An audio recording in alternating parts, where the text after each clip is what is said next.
Akala natin, nagta-travel tayo para lang magpahinga. Pero sa totoo lang, may mas malalim na dahilan. Kasi may mga bagay na hindi kayang ayusin ng routine. May mga tanong na hindi kayang sagutin ng comfort zone. Kaya tayo umaalis. Hindi para takasan ng buhay, kundi para maintindihan ito ng mas buo. Sa bawat lugar na pinupuntahan natin, may tinuturo ang mundo.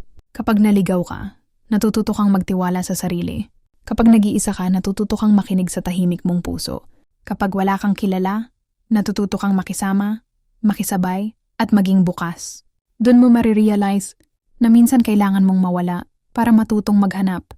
Kailangan mong malungkot para matutong maging masaya ng mag-isa. And sometimes, the most important journey is not the one around the world, but the one going back to yourself.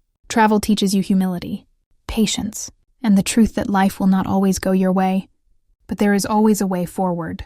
Kaya sa susunod na bumiyahe ka, huwag mo lang hanapin ang maganda. Hanapin mo rin ang aral, dahil sa bawat lakad palayo, may hakbang ding pabalik sa sarili mong totoo.